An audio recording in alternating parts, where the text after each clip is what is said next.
Hello, this is Vampire. This is part 2 to the tactical flashlight tips video.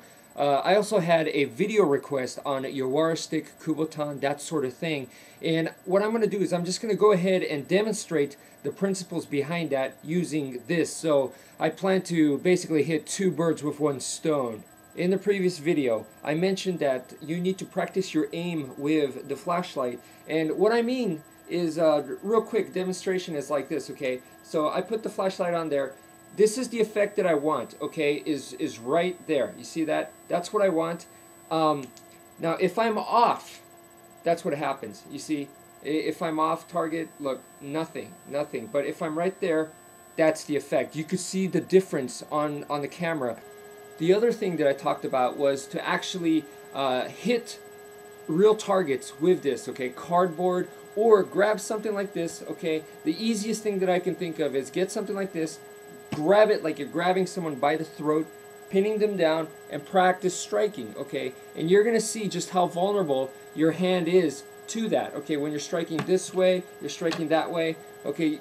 You're actually gonna notice that because why? Because when you're holding something like this, you are making a fist. So even in self-defense, maybe you're taught to use a palm strike, okay? But when you grab something, the moment you grab something, that's a fist right there. So you got to know how to punch correctly, okay? Okay, so let's move on now more specifically to the Kubotan, Yawara stick, that type of thing, okay? This is a PVC stick that I have right here. It's about the length of an Eskrima stick, okay? It's far away just to show you. Okay, now good way to practice with this is you get your your tactical flashlight or your Yawara stick, it doesn't matter, okay? And you're going to put it against your wrist like this. Put it against your wrist and you're going to rotate and now hook right here. So it's almost like mimicking if a person grabbed you, alright?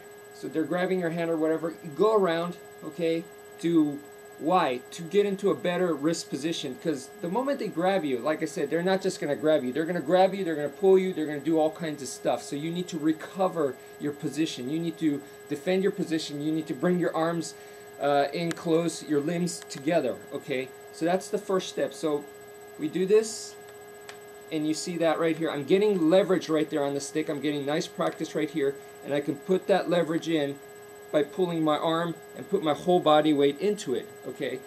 So I can also do that to the other side. So I could come around and do the same thing over here. So I can scrape, I can apply pressure, learn how to put in leverage using my whole body, and also I could wrap my thumb around to the other side like this. So now you see that the stick right now is sandwiched between the flashlight and the thumb. Obviously if I sandwich it with using the edge, it's going to be more powerful.